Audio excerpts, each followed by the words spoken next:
Bueno, hoy vamos a retomar los contenidos de esta segunda parte del año con el teórico dedicado a la Segunda Guerra Mundial. Em, el texto que nos sirve de apoyo es el de Joseph Fontana, referido precisamente a la Segunda Guerra Mundial, de su libro El siglo de la Revolución.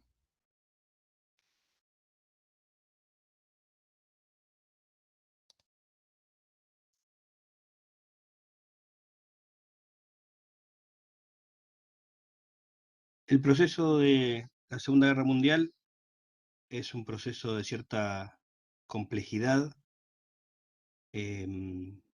como mencionamos en las clases anteriores, viene después de una etapa particularmente oscura como fue la de la entreguerra, después de la Primera Guerra Mundial, en un proceso que nunca terminó em, de convertirse en la posibilidad de un futuro armonioso, digamos, más allá de alzas y bajas.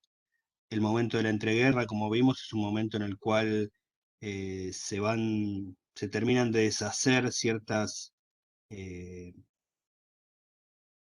ciertos dogmas, ciertas certezas de la sociedad liberal, de esa sociedad positivista liderada por la burguesía blanca, y comienzan a desarrollarse una serie de novedades políticas, tanto por izquierda como por derecha, en un escenario que nunca puede superar o nunca pudo superar eh, la conflictividad que precisamente desencadena en una segunda guerra a partir de 1939.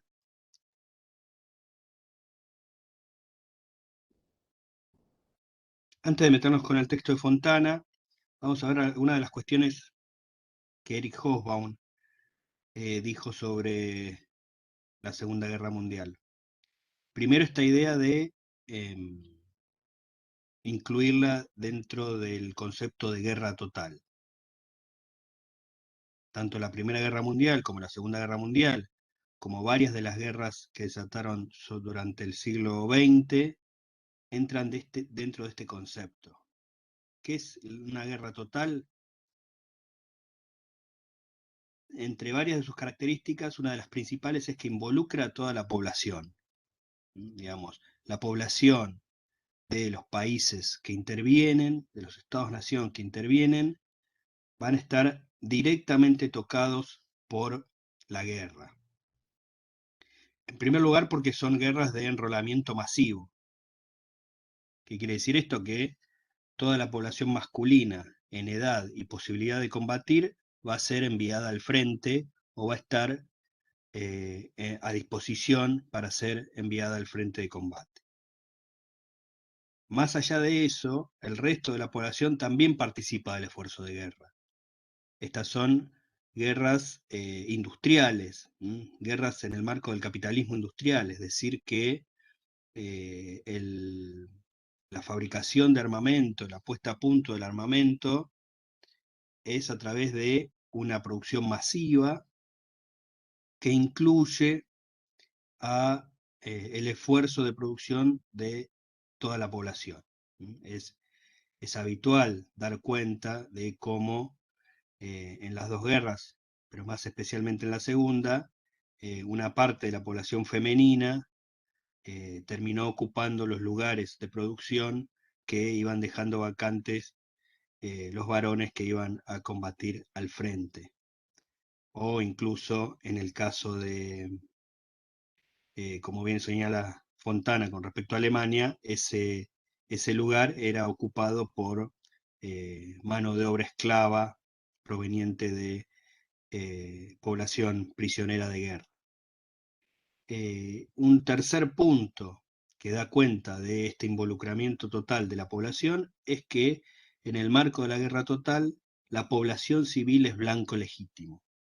Es decir, estas ya no son guerras como como las guerras feudales o de etapas anteriores de ejércitos contra ejércitos solamente, sino que el, el ataque a la población civil es parte de la estrategia de guerra, lo cual se hizo especialmente evidente en la Segunda Guerra Mundial con el uso de los bombardeos. Digamos, eh, el fin de la guerra a partir de las bombas atómicas de Hiroshima y Nagasaki es paradigmático de esto, pero ese es solamente uno, el más terrible, pero solamente uno de los bombardeos que existieron a lo largo de toda la guerra. La aviación tuvo en esta Segunda Guerra Mundial un lugar que no había tenido en la Primera Guerra, donde los aviones eran más utilizados como herramientas de avistamiento o incluso de combate avión contra avión. Aquí, digamos, la Segunda Guerra Mundial va a ser el, el, el auge del bombardeo como arma bélica.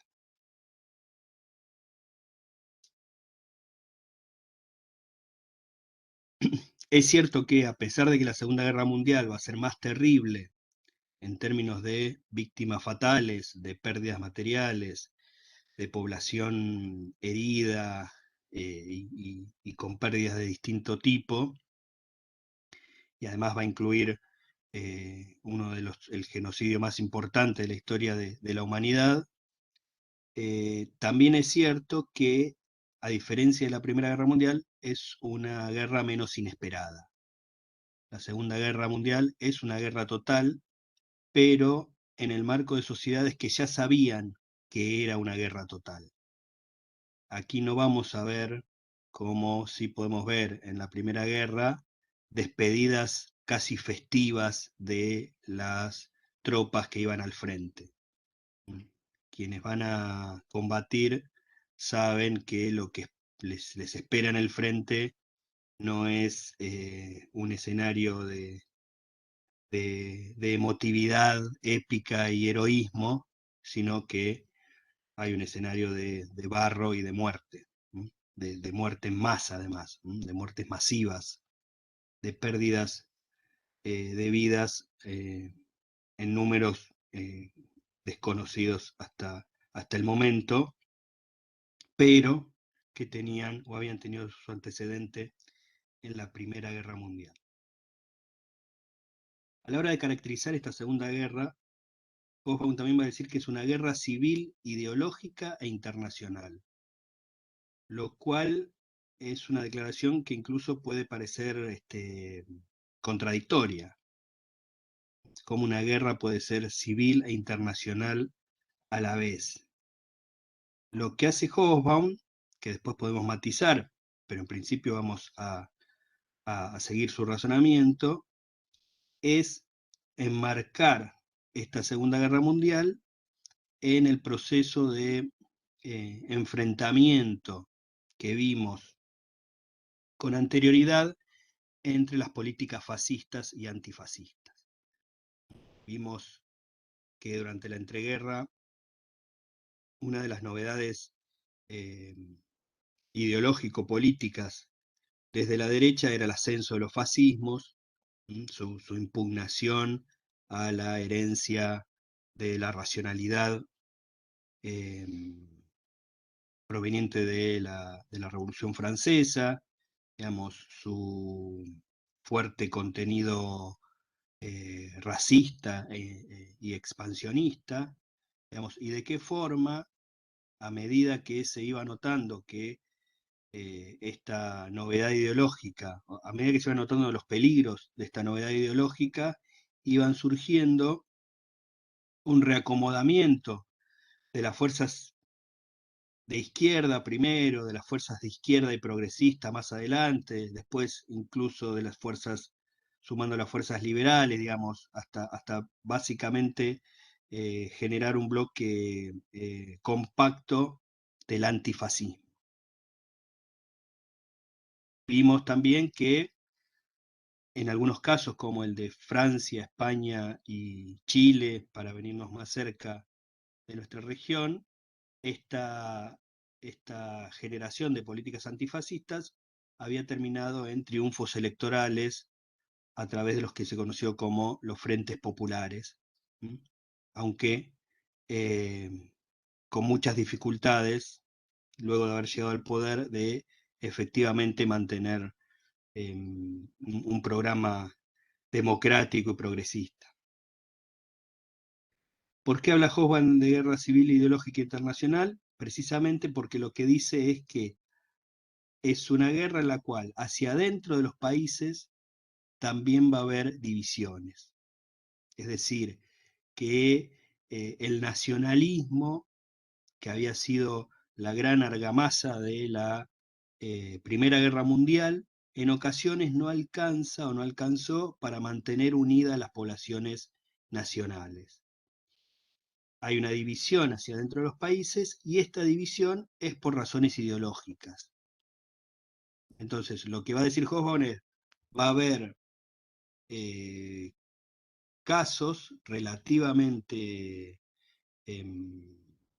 importantes en términos cuantitativos de población que no se sienta interpretada por el rumbo que llevan sus propios países. Esto significa que va a haber fascistas dentro de los países antifascistas y antifascistas dentro de los países del eje fascista.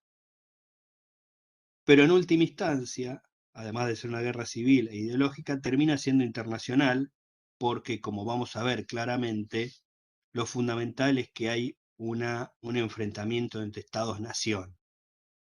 Digamos, estas divisiones que existen, o que Hobsbawm postula que existen hacia dentro de los Estados-nación, no van a ser mella en términos de que los distintos países tomen parte por uno u otro de los bandos una vez desarrollada la guerra.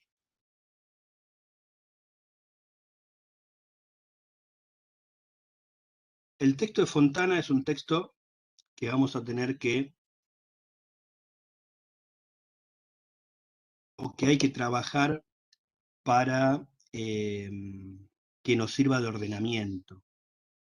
Van a ver que nos encontramos con un texto mucho más acontecimental de los textos que venimos viendo. El texto de Fontana nos va dando un desarrollo histórico bastante detallado, a veces incluso excesivamente detallado, o nos puede generar esa sensación, de la Segunda Guerra Mundial. El objetivo de esto es que veamos con cierta profundidad el desarrollo del mayor conflicto bélico del siglo XX. Vamos a ver a partir de las semanas que siguen que hay claramente un mundo antes y después de la Segunda Guerra Mundial.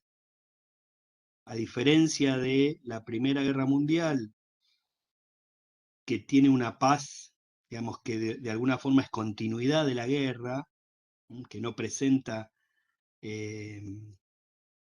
nuevas esperanzas, o al menos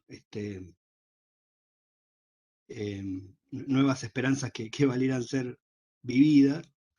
El quiebre a partir del fin de la Segunda Guerra Mundial va a ser importante en términos de novedades económicas, sociales y políticas dentro del mundo, que además también vamos a ver va a ser claramente por algunas décadas un mundo bipolar de enfrentamiento entre el bloque socialista y el bloque capitalista.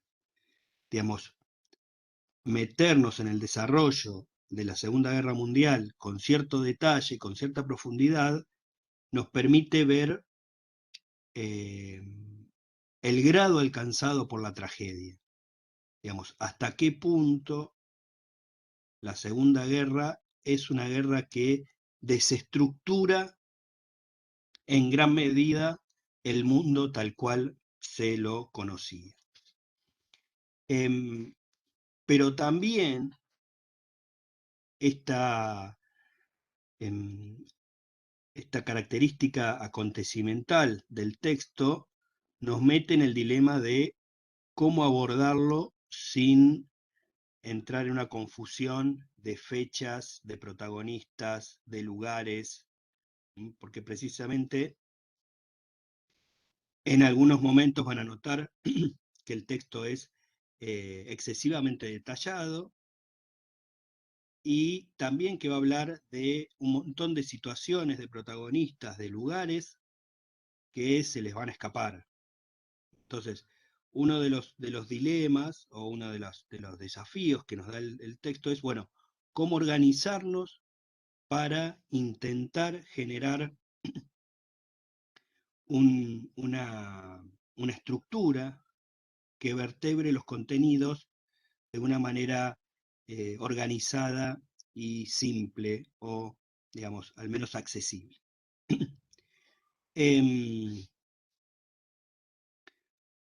Una de las formas de organizarlo es precisamente a través de los apartados que nos presenta el autor.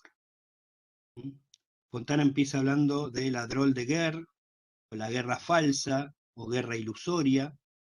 Es interesante eh, percibir que la guerra empieza con una agresión, o una, sí, una agresión y eh, un objetivo expansionista de Alemania, y de qué forma las más importantes potencias europeas, sobre todo Inglaterra y Francia, apuestan a tratar de apaciguar este objetivo alemán sin enfrentarse directamente, ¿no? Hay una clara intención, al menos al principio, por parte de Francia y de Alemania, de evitar la guerra a cualquier precio. Y eso significa aceptar varios de las demandas que lleva a cabo Hitler en los primeros tiempos antes de que estalle la guerra definitivamente.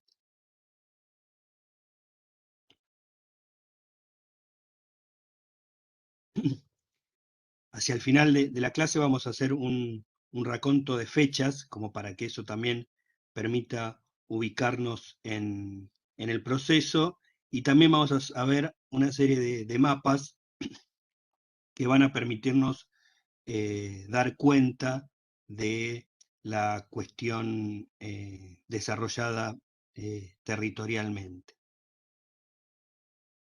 Fíjense que ese es el mapa de Europa en 1933.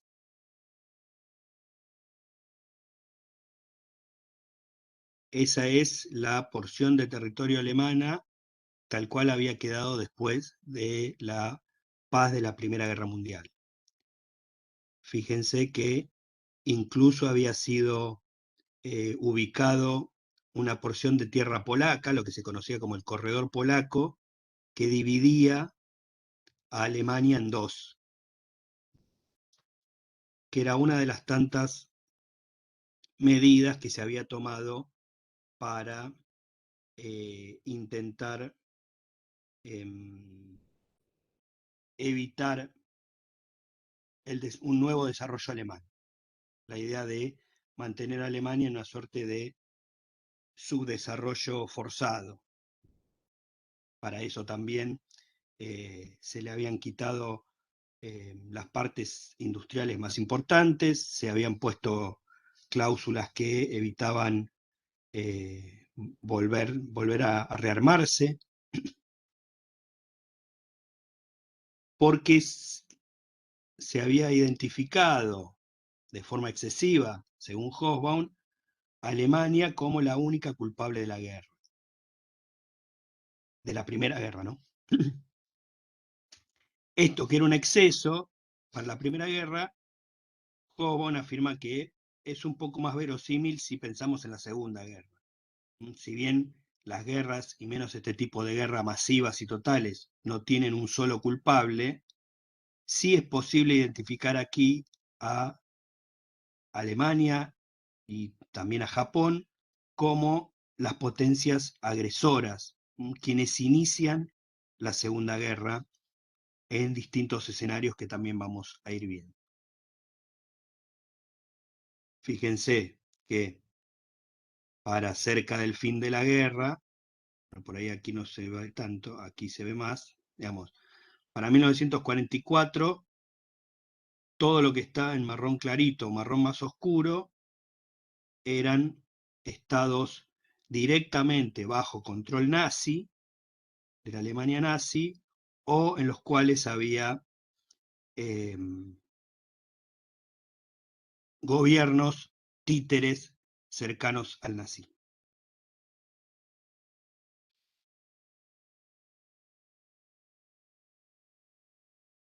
Vamos a volver al listado de Fontana.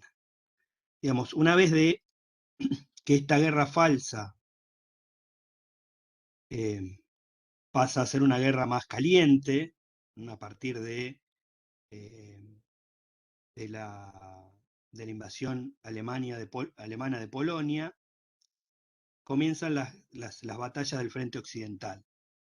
Digamos, Alemania tiene primero una serie de ampliaciones de su territorio que son aceptadas por Francia e Inglaterra, la anexión de Austria, la anexión de los sudetes checoslovacos, hasta que la invasión de Polonia es la gota que rebalsa el vaso y que termina convenciendo a Francia e Inglaterra que ya no es posible mantener una política diplomática y que la guerra es inevitable. Ese, digamos, el frente occidental va a ser el frente más eminentemente europeo, donde Alemania se va a enfrentar va a conquistar Francia en su casi totalidad, digamos, la va a dividir en dos, una parte directamente ocupada y una parte con un gobierno títere cercano al nazismo. Va a intentar la conquista de Inglaterra, que en ningún momento se termina de producir, pero está todo el tiempo esa posibilidad. Y en el marco de esa guerra empiezan a surgir otros frentes. Primero la guerra del Pacífico, es decir, una guerra en un escenario bastante distinto y que va a tener como protagonistas, no únicos, pero principales, a Japón y Estados Unidos. Es la parte de la guerra que se inicia con el famoso ataque japonés a las bases de Pearl Harbor en Hawái. A estos dos frentes se les va a terminar sumando, y esta tal vez es la parte, es la decisión más, digamos, más riesgosa que toma Hitler, iniciar también una guerra hacia el frente oriental contra la Unión Soviética, y que de alguna forma va a ser el inicio del fin de las victorias alemanas, y va a ir sellando la suerte de la guerra a favor del bloque aliado. Entonces, digamos, una vez que se termina de definir estos tres frentes, quedan conformados los dos bloques que se van a enfrentar. Por un lado, el eje, con las dos potencias agresoras más importantes, Japón y Alemania, a la que también se va a sumar la Italia de Mussolini, y después el frente aliado, en el que primero están Francia e Inglaterra, y después se van a sumar lo que van a terminar siendo las dos grandes superpotencias de la segunda mitad del siglo XX, como fueron Estados Unidos y la Unión Soviética. Fíjense, después lo vamos a ver con fechas, como les dije, pero tanto Estados Unidos como la Unión Soviética entran en la guerra recién cuando son atacados directamente. Digamos, esto pone cierto matiz a aquello que decía Hobsbawm de la guerra ideológica. Es cierto que hay una grieta entre fascistas y antifascistas, pero también es cierto que es una guerra de la que nadie tiene muchas ganas de participar hasta que no sea, al menos desde el bloque aliado, hasta que no sea 100% necesario. Otro de los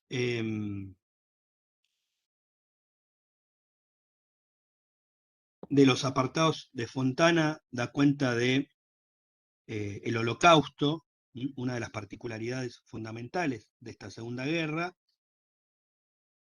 Hemos visto ya mucho de esto a través del texto de Traverso y de otros de los textos que han visto en prácticos. Aunque no nos vamos a meter en profundidad, sí es importante dar cuenta de cómo el detalle que da Fontana con respecto a cómo se va dando un increyendo en las medidas represivas y de terrorismo de Estado del Estado alemán. Como al principio se inicia con las políticas conocidas como el programa T4, es decir, la eutanasia de personas, incluso de personas de la población alemana, incluso arias, que el nazismo veía como irrecuperables, porque tenían enfermedades que no podían curarse, o por condiciones mentales o de discapacidades físicas, que hacía que para la concepción eugenésica del nazismo las ubicara como personas irrecuperables.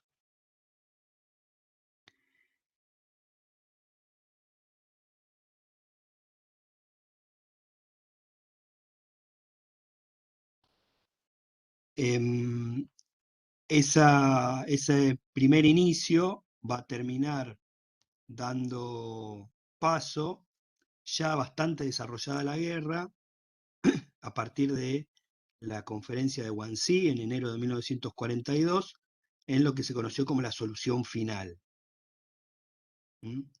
Vuelvo a recomendar, como hice cuando vimos el tema, esa película de la que estamos viendo el afiche, Conspiración, Conspiracy, que también pueden encontrar como traducida como la solución final, que lo que hace es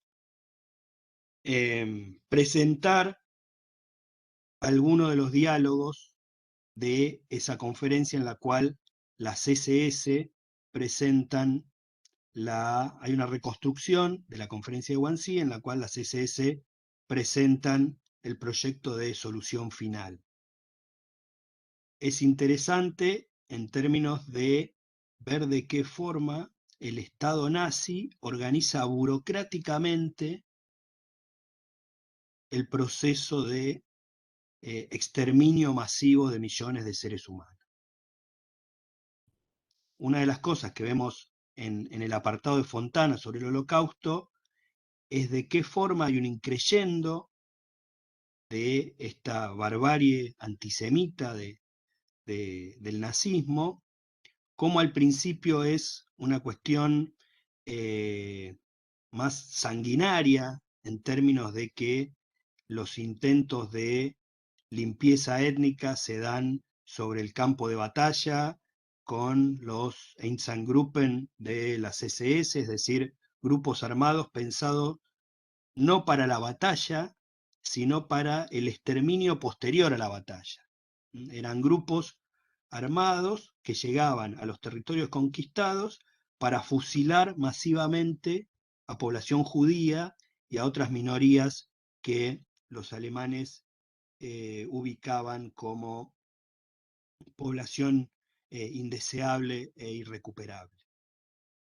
Y también es interesante en el apartado de Fontana dar cuenta de cómo también los nazis van viendo que esa forma de exterminio no es del todo práctica, primero porque es lenta en relación al terrible crimen que buscaban cometer, finalizar, y también, y esto es llamativo, porque empiezan a notar que significa una baja en la moral de sus propias tropas. Empiezan a ver que soldados, oficiales, que eran obligados o que eran mandados a fusilar a niños, niñas, mujeres, ancianas y ancianos desarmados, eso generaba una baja en la moral de la tropa. Digamos, todas estas cuestiones llevan a buscar una solución, entre comillas, ¿no? Desde ya tomando la terrible etiqueta que utilizaban los propios nazis, para una solución que fuese burocrática, impersonal, masiva, industrial, digamos, todo esto que vimos que Traverso define cuando nos habla de la genealogía del Holocausto. Entonces, digamos, es interesante ver en Fontana cómo se va dando la historia del Holocausto y cómo la forma última que termina adquiriendo esta, esta, eh, este crimen se va a ir dando en el proceso de la guerra. Fíjense que para enero de 1942, si bien los nazis todavía eran optimistas en cuanto al desarrollo de la guerra, lo cierto es que es el momento en el cual empieza a girar la guerra hacia una situación más complicada que va a terminar en la derrota nazi.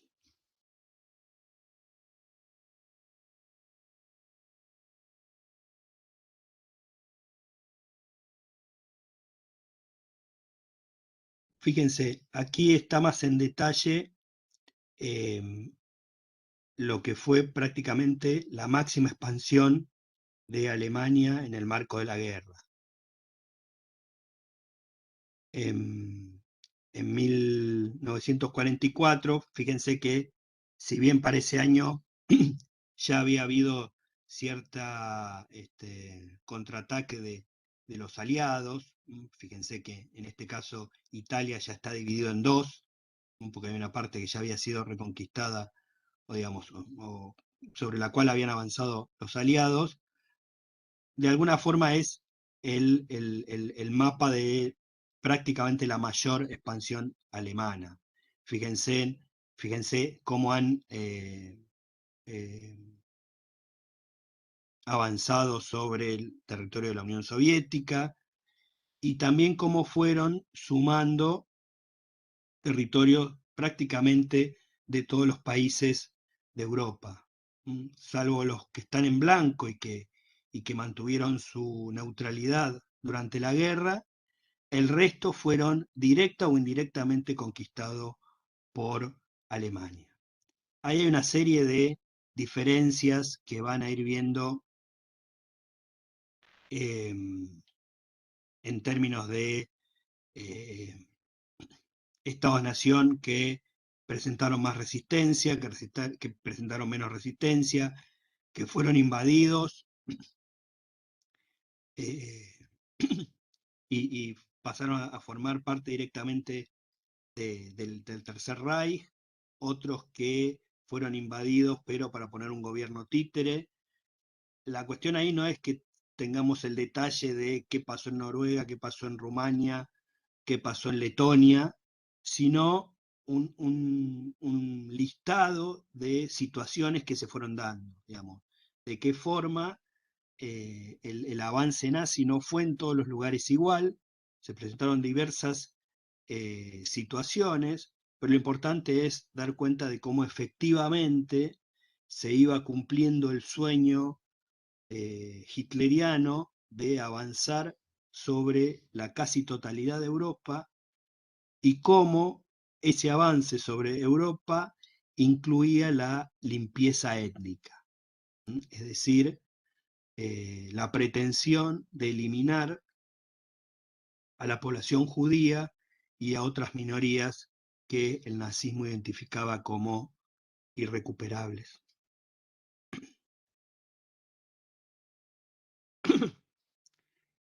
Este es otro de los escenarios de la guerra, el Pacífico.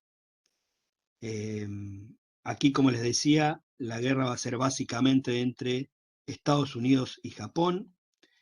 Este es un escenario previo. Los distintos colores dan cuenta de distintas potencias coloniales que tenían territorios en el Pacífico. También nos sirve para ver algo que no vemos habitualmente por cómo están diseñados los planiferios, ¿no? Que Japón y Estados Unidos no están tan lejos en términos de su conexión con el Pacífico y que explica por qué el Pacífico se convirtió en un escenario fundamental de la guerra. Fíjense que para 1939, cuando estalla la guerra, en realidad Japón ya había empezado una expansión.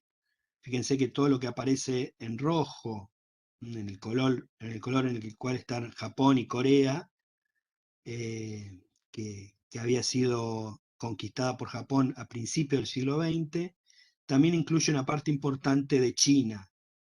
Desde 1937, Japón había empezado a avanzar sobre China y de hecho hay autores que señalan que por eso mismo se puede decir que la Segunda Guerra Mundial empieza en 1937, es decir, con el expansionismo japonés, que es previo incluso al expansionismo de la Alemania nazi. Tanto el escenario europeo, que está cercano, como pueden ver en el texto de Fontana, al norte de África, y que también va a ser escenario de la guerra, como aún más claramente este escenario del Pacífico, incluye una serie de territorios coloniales. Esto es interesante para ver algo que va a venir después de la guerra, que es el proceso de descolonización. De qué forma muchos de estos avances y retrocesos de tropas y de enfrentamientos armados van a terminar de despertar la decisión de estos territorios de pelear por su independencia después de terminada la Segunda Guerra Mundial. De hecho, en el caso de Japón, del Pacífico, Japón lo va a utilizar como estrategia. Digamos, va a intentar captar la simpatía de alguna de la población asiática, por ejemplo, de Birmania, o de la Indochina o Indonesia francesa u holandesa, con la idea de, digamos, de cierta hermandad asiática y además prometer la independencia de esos territorios de sus colonias, de las colonias, sí, de las potencias coloniales que las tenían bajo su dominio. Aquí vemos ese mismo escenario ya en términos de guerra, los distintos enfrentamientos entre Estados Unidos y Japón, que van a terminar dando la victoria norteamericana y forzando finalmente la rendición de Japón a través de los bombardeos nucleares de Hiroshima y Nagasaki. pero fíjense, muchas de las batallas que aparecen señaladas en este mapa, Iwo Jima, Guam, Okinawa, Midway, Guadalcanal, fueron algunas de las batallas que todavía hoy aparecen como más épicas en el recuerdo de Estados Unidos. Digamos, porque Estados Unidos identifica esta parte de la guerra como una parte más personal, mientras que está la idea de que las tropas que fueron a Europa fueron a ayudar a los europeos, ¿no? Ayudar a Inglaterra, a Francia. Aquí hay una cuestión más de estar contestando a una agresión directa, como fue la de Pearl Harbor, y además jugándose la integridad del propio territorio norteamericano.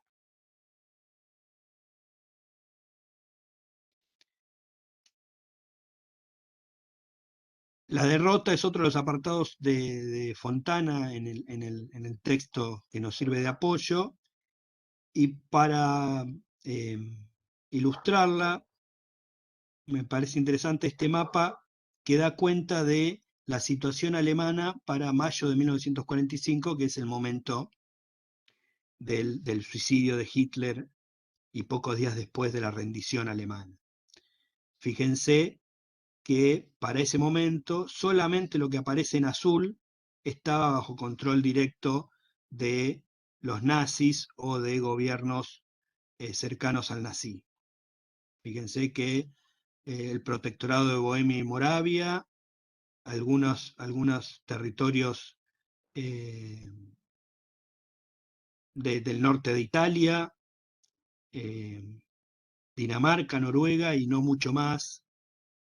Hay una parte también en Lituania, pero lo cierto es que rápidamente, a partir de 1942-43, la suerte de la guerra va a ir modificándose, y lo que vemos en los distintos tonos de rojo, de más oscuro a más clarito, es cómo fueron avanzando las tropas aliadas, tanto por occidente como por oriente, como desde el sur, a partir de que iba pasando el tiempo. Los rojos más intensos es el lugar donde los nazis ni siquiera llegaron a hacer pie, y de ahí hasta el más clarito son los últimos avances antes de la rendición alemana.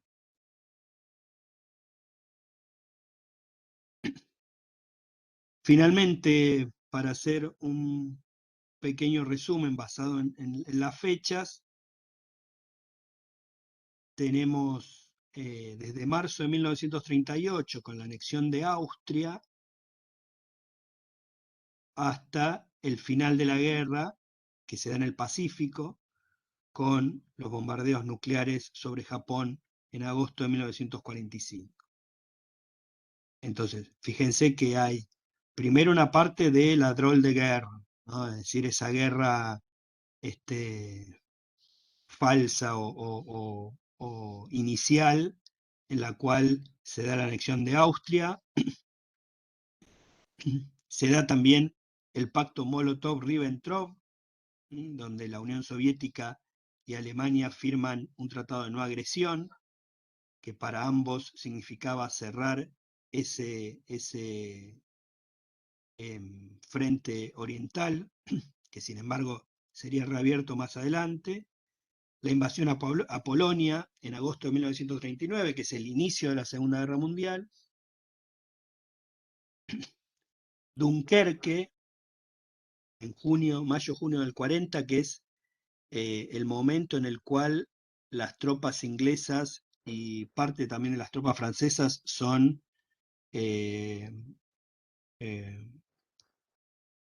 rescatadas a través de una serie de buques militares y civiles de las playas francesas ante el avance nazi.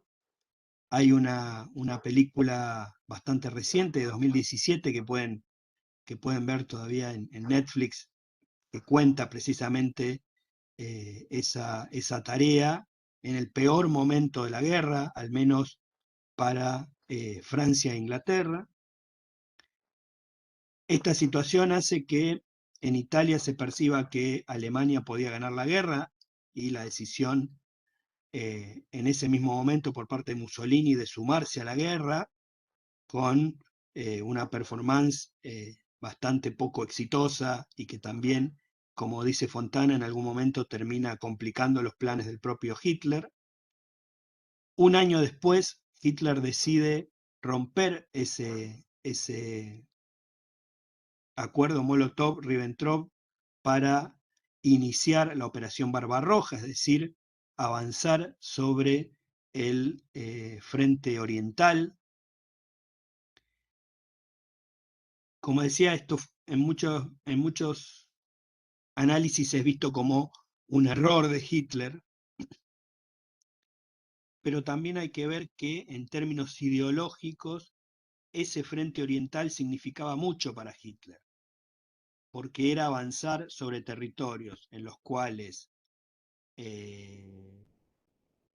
había un Estado-nación comunista. Vimos que los fascismos en general son fuertemente anticomunistas. Había un gran grado de población judío, y además lugares sobre los cuales podían utilizarse para expulsar al resto de la población judía europea. Y también porque, si bien no al nivel de la población judía, la población eslava, rusa y eslava, era vista también por los nazis como una población de menor nivel, como un colectivo de seres humanos inferiores a la raza germánica que el nazismo decía defender.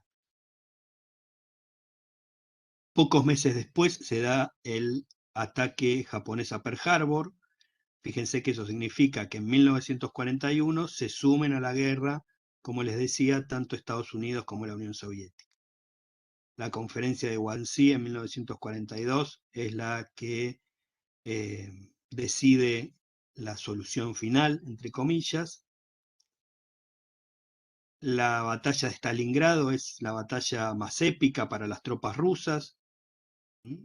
Entre agosto de 1942 y enero de 1943 resisten el avance nazi, hasta que, en parte ayudados por el propio invierno ruso, empiezan a dar vuelta a la situación, y es la Unión Soviética la que empieza a hacer retroceder a las tropas alemanas para llegar después, más adelante, hacia Berlín.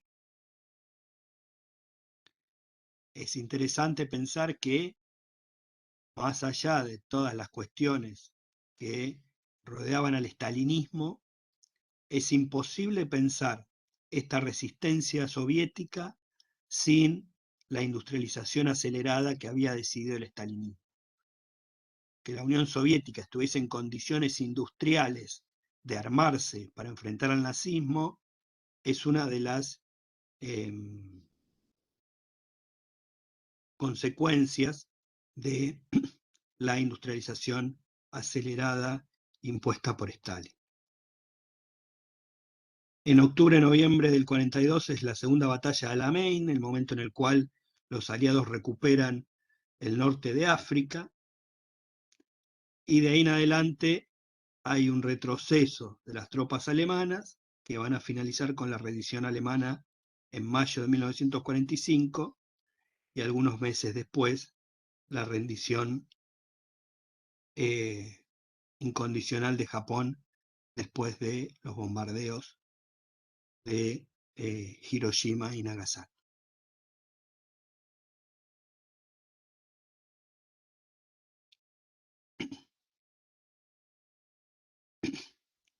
Como les decía, el texto de Fontana nos sirve para dar cuenta detalladamente, con profundidad, de una de las tragedias del siglo XX que va a marcar claramente un antes y un después para el mundo del siglo XX. Esto no significa que tengamos que convertirnos en expertas y expertos sobre la Segunda Guerra Mundial, ni cada una de las batallas, pero sí intentar organizar el proceso en términos de avances y retrocesos de los distintos ejércitos y de qué forma se va conformando, valga la redundancia, ese bloque de aliados que van a terminar derrotando al nazismo. Un bloque de aliados que se va a romper rápidamente después de terminada la Segunda Guerra Mundial, pero bueno, eso será algo que veremos más adelante.